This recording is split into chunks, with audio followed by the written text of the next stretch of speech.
Oh, okay. Here we go. Right. Ping. We've got a match on our hands. So, TommyNelson against VladislavAlikin in the lower bracket. Round 2, this should be. And let me see. Okay, so back to the game tab. TommyNelson opens game 1 with knight c3. Pretty common open variation of bishop symmetry, but VladislavAlikin, instead of recapturing, which is slightly more common, opts to go for the symmetrical line, just knight f3, and bishop trade, queen to h7, king b4 here, king h4. Okay, so this is a pretty common line. I'm not sure about the exact theory for all of these moves, but okay, you could say white has slightly favorable middle game development here. Those pieces are definitely more active than what black currently has to offer. So it's always tricky. Oh, what? Well, okay. I mean, you can play that, I guess. And then recapture with the knight. Aim for king to b6. Yeah, it's tricky, but okay, it kind of works, it seems. So rook to b7 by VladislavAlikin, just adding some pressure. And yeah, this setup, surprisingly, it seems effective to me. Okay, you have knight to d7, just cutting off the king still. And now knight f3 by Tommy, saying, okay, I want this knight gone here. And if the knight is captured or it has to move, then c6 would be hanging. So obviously you need to do something about that.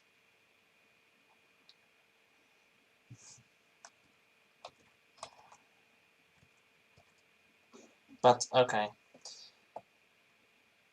Yeah, TommyNelson seems pretty comfortable in these opening lines. It's always interesting to see how an opponent would react to that. Okay, knight to e6, that's perhaps a pretty reasonable move.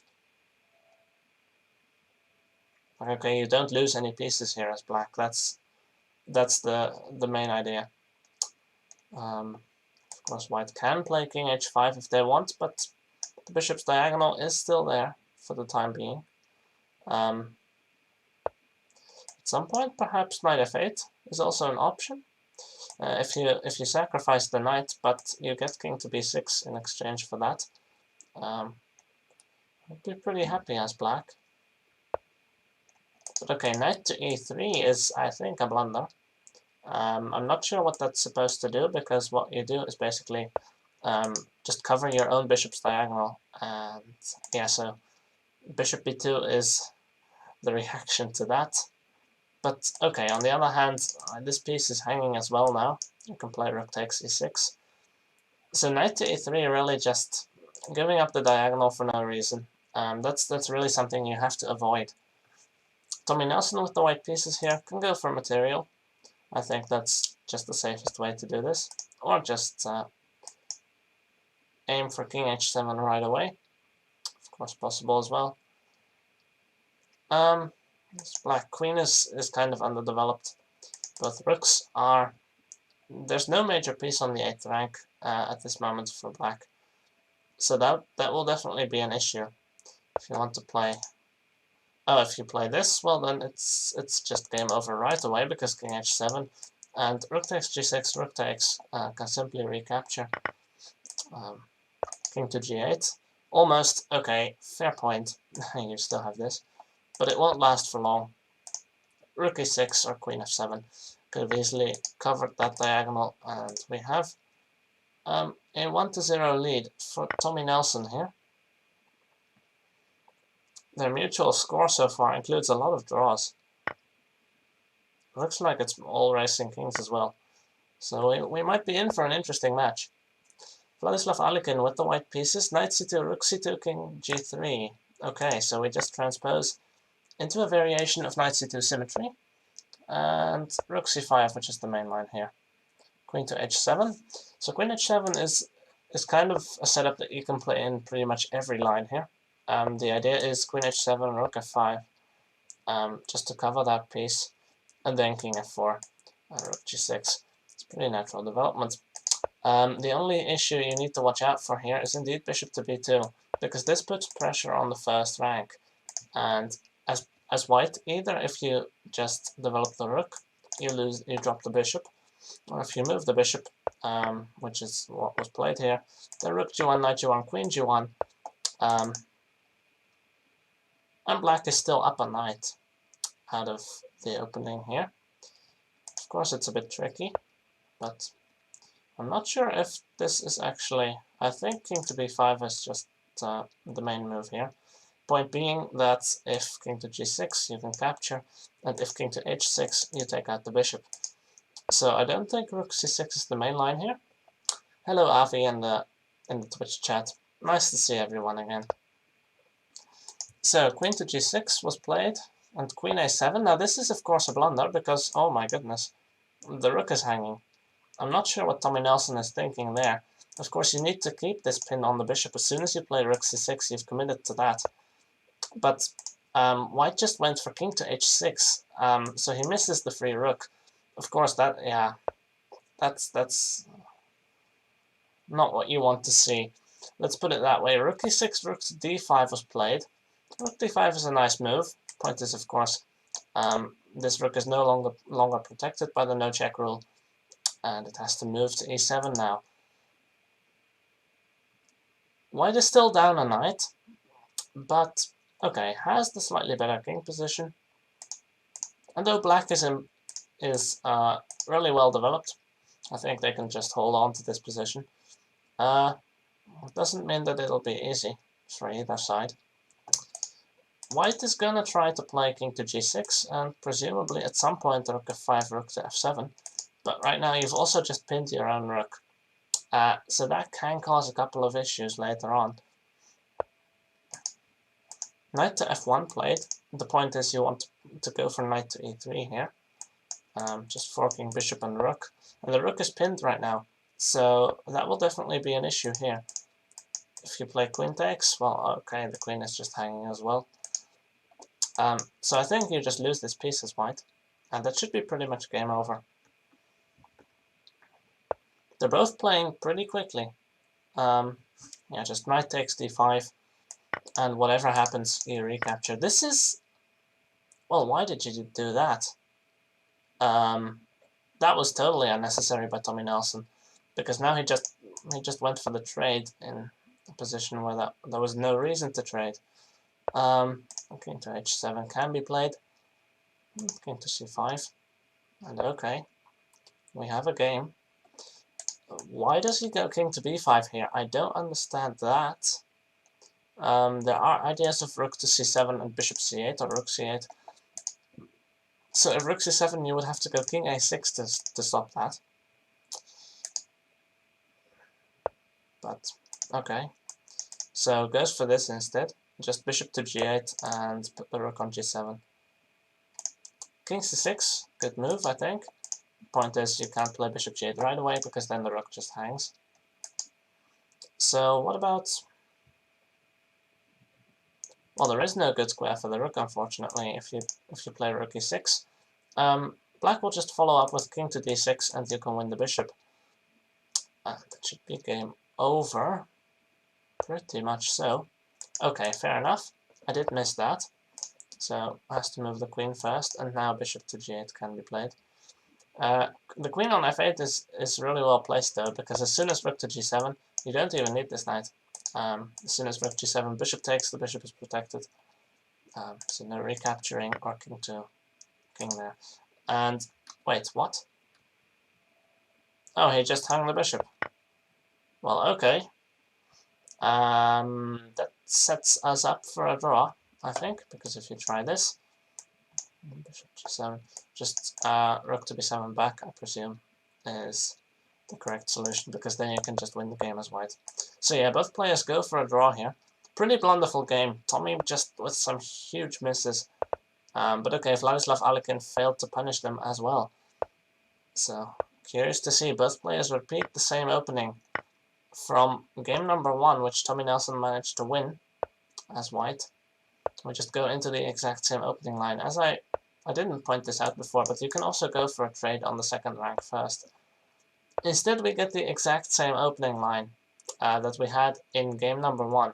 So VladislavAlikin just playing into this. I don't know if he knows where he needs to correct something, but yeah, I don't think this is the most productive opening to continue repeating if you're black here. Knight to e3 again. Oh my gosh. I mean, I'm not sure why he's playing this, but you do cover your own bishop's diagonal yet again. And okay, there is knight f5, but bishop h3 is coming as well if you want it. So queen f7 to hit this knight. You can easily go for rook f6 as well if that's what you prefer. So queen to c7 played. This is just a really dominant position for white. And I'm not sure what VladislavAlikin sees in this line because, well, I don't like it. Okay, so bishop a3, knight to d7. This can get a bit tricky. There's ideas of knight f1 at some point, but as soon as you play that, you also just lose a lot of control on the upper half of the board. This knight is no longer protected. And of course, white does threaten to capture knight takes b6 at any time. This is perhaps an interesting move. Just hit the queen, at least temporarily, so queen to d8. I presume the natural response here, just to keep this rook pinned and set up for knight takes b6.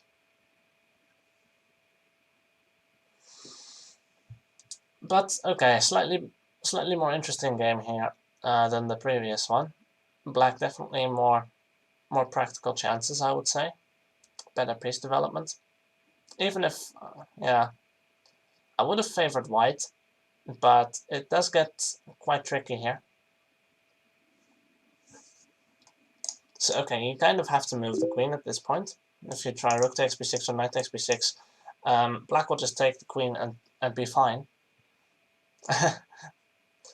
Yeah, so TommyNelson, just thinking about this one. Oh, he goes for rook takes b6. I don't agree with that.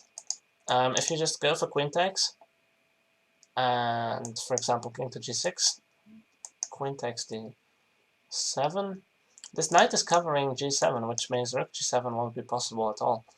And if you say that, okay, queen takes, rook takes b1, then I don't think black would care all too much, because both white's rooks would be completely underdeveloped and kind of stuck as well, and you can go for knight f1 right away. Oh dear me. Okay. So they don't go for queen takes c7. I really would have done that here. I see no reason to not take the queen instead of the rook here. Because now queen to d8 can be played. And you still have this threat as well. But, okay.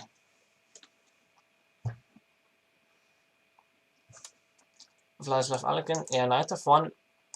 If at some point you want to free this diagonal for the black king, knight takes b6 is completely reasonable as a follow-up idea here for white. But okay, knight f1, knight to b6, king to a6, and what would you get?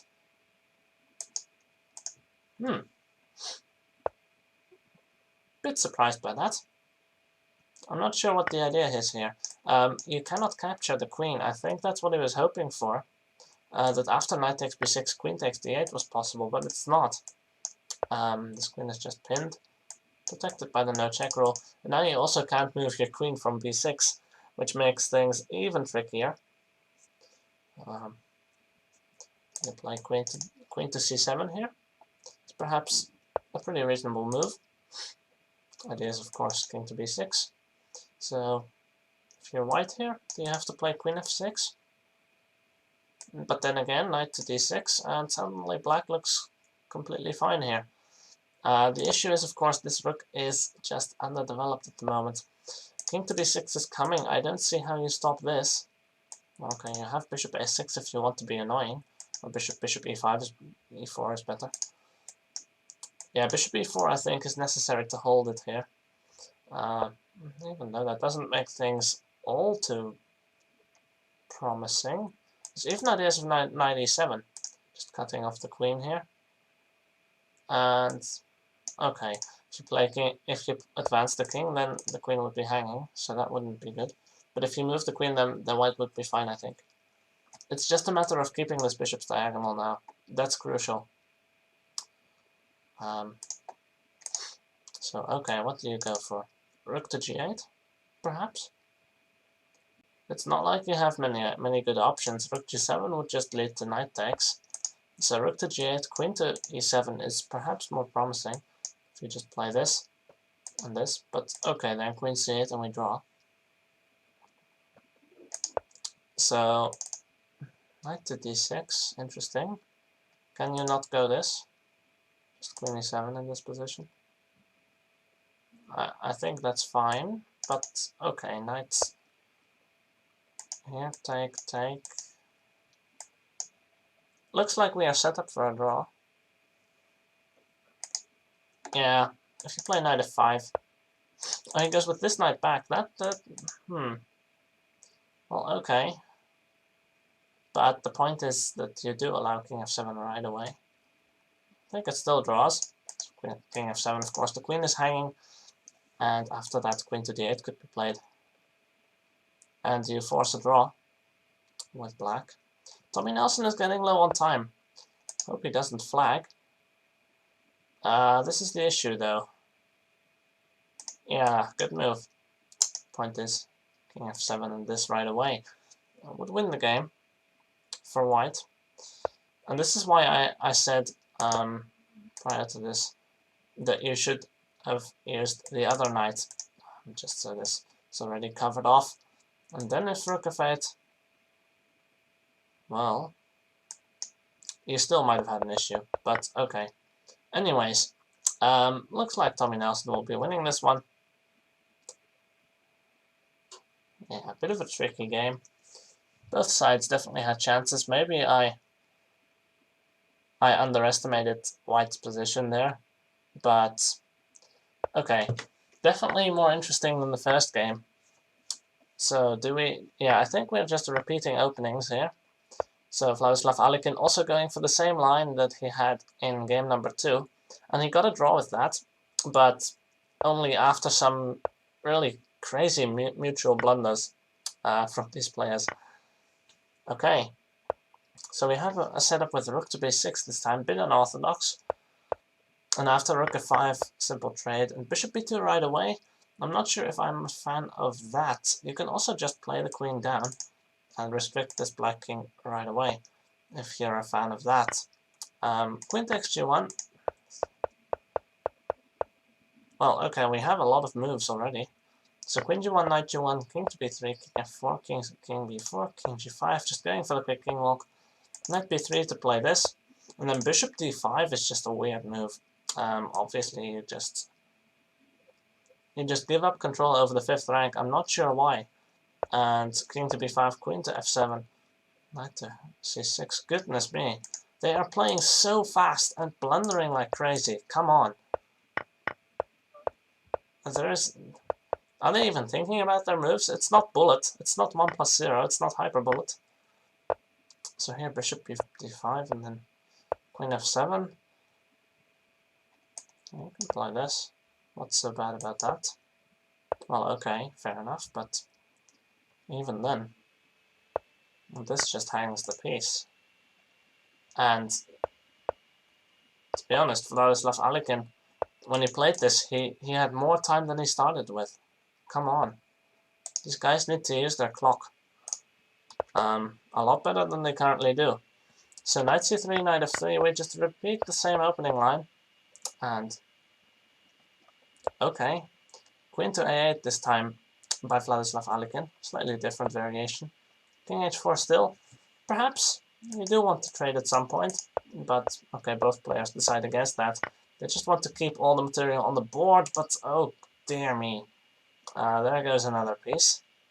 Rook was just hanging after knight to b5 here, and the quality of these games is, well, on a downwards trend, I would say. Just playing so fast in the openings, and it leads to, yeah. the popcorn that we had been treated to earlier as well. I mean, it's entertaining, but it's also kind of it's not very satisfying to watch. Both players just go for the speed instead of thinking about what they're doing. So, anyways, we have knight to c5 coming to the rescue here. Just covers this off. But well, there are a few ideas here. Perhaps you want to play knight c7 and take the knight after that. But okay, then you haven't solved the bishop's diagonal problem. So, I would definitely favor white here. Obviously, you're up a full rook as white, so that's something already. And other than that, I think this knight is pretty strong. Okay, so rook c1, just hitting this knight, and you can just go for king advance, I guess. So if rook takes, bishop takes. It'll take black an extra move to get back, stuff like that. Yeah, rook takes. Just go for the trade now, and then black just lost control over the sixth rank temporarily. So this, interesting, but okay. Why am I not playing in the World Championship? What do you mean? I am playing. It's just that right now I'm providing commentary for another match. I'm definitely playing. We have the bracket. I'll give you the bracket.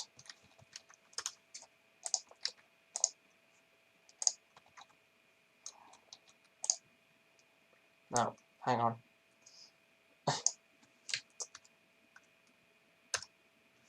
Go check it out. I am playing, yes. Anyways, what do we have here? Yeah, just white. Well, a pretty comfortable win here. Though king to b6 is possible, the queen on a8 is just completely misplaced. So it's an easy win here. Captures. And okay, king to c7, you threaten this, but queen to a8 solves all the problems. White is set up for an easy 4.5 to a half lead in this match. Yeah, okay. TommyNelson to finish the game here. Not the series though, as he will need one more point to defeat VladislavAlikin here. Alikin with the white pieces, I mean.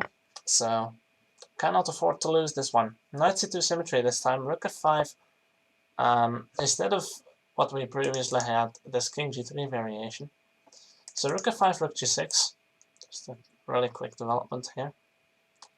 And king to b3 against rook f5 is suboptimal, I would definitely say. No.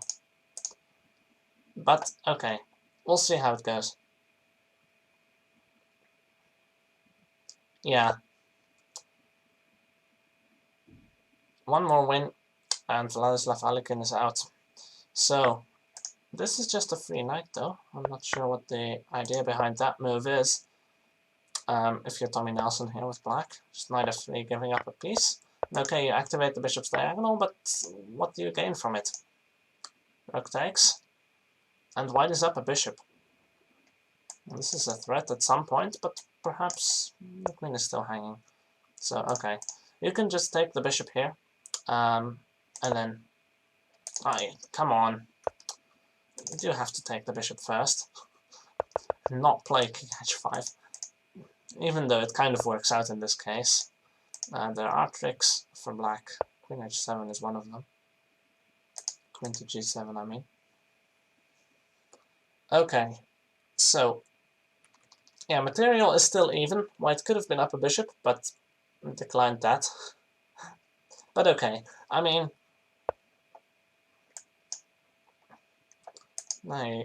yeah.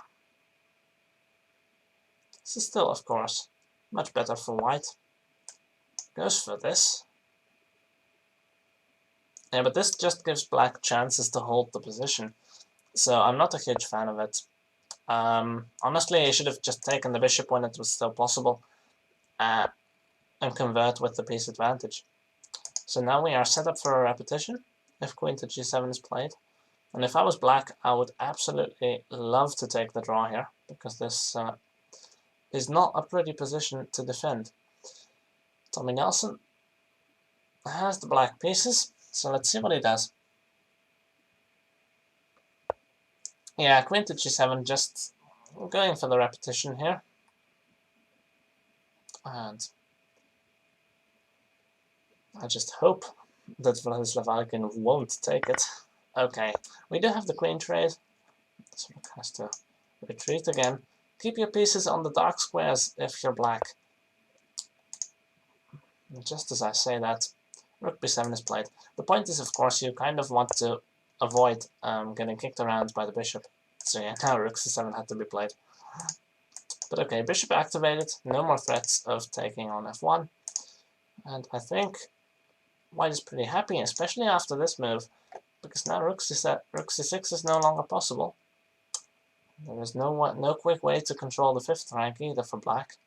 So what you kind of have to do is king c4 and, well, what? Because this rook can also not come to b7. Rook e1 is played, king to g6, and you kind of have to double up.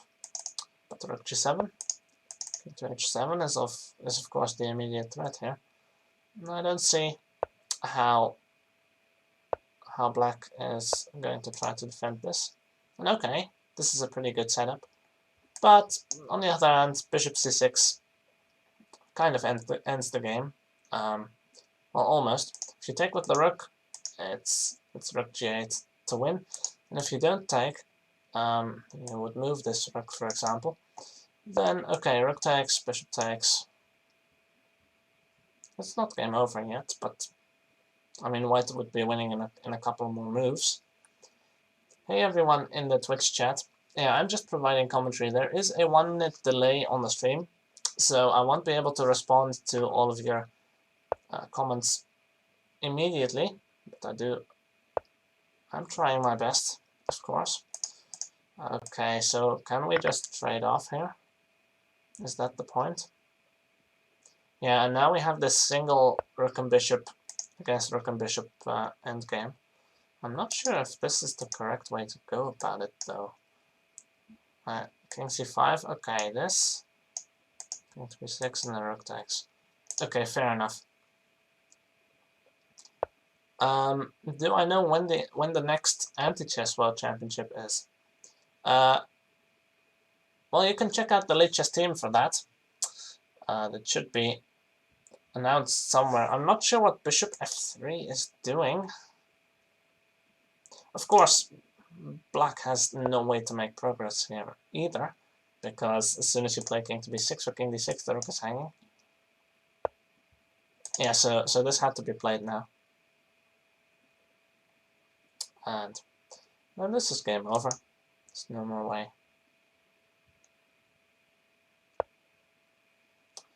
Fast chess, who are you even? I don't know.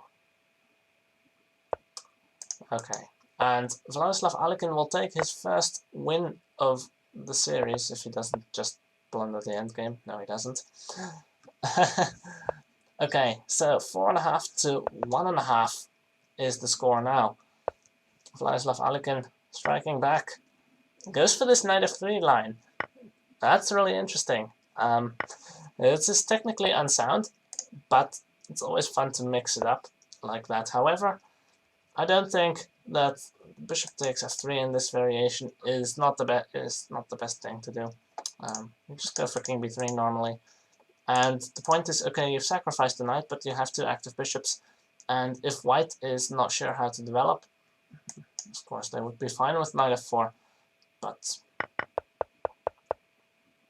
anyways, we have queen to h5 here, rook to b5, queen e5, and this queen is hanging.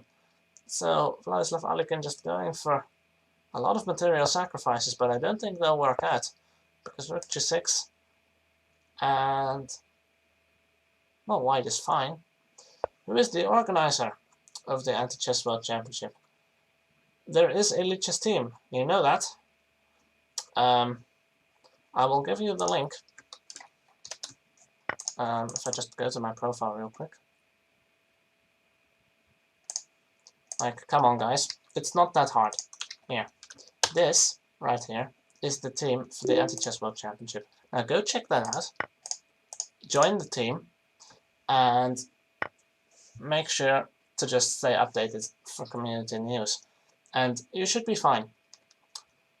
Back to the game though. King to c5 was played, rook g6, this is what we saw. 93 here.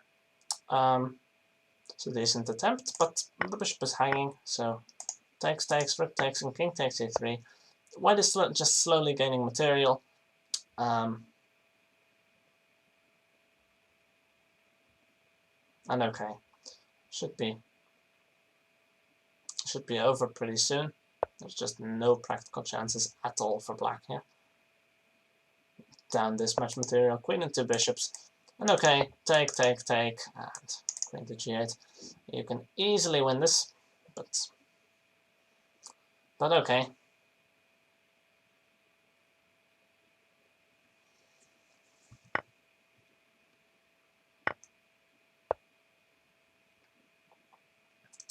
Yeah.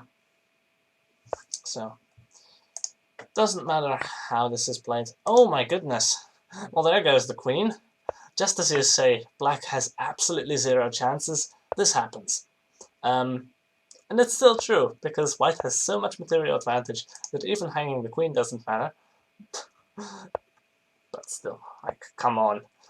These guys are not focusing on the games, I feel. This is a noble attempt, but king to g6 you cannot defend. And rook c8, king to h7. Black needs to shuffle. And okay, white can take the draw if they're stupid, but I think he'll just use the bishop. And even if that requires a bit of shuffling, it should be fine.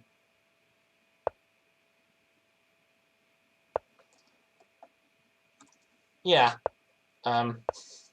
you should just stay updated with the team forum and check out when the registrations will be. I'm not sure what TommyNelson's technique is here, because the point is, of course, after you've played king f7, bishop g7, f8 to win the game. But okay, we have this instead, which I'm not sure. I mean, okay, you kind of achieved the same goal now, just with a couple of extra moves. But if it works, it works. We have 5.5 to 1.5.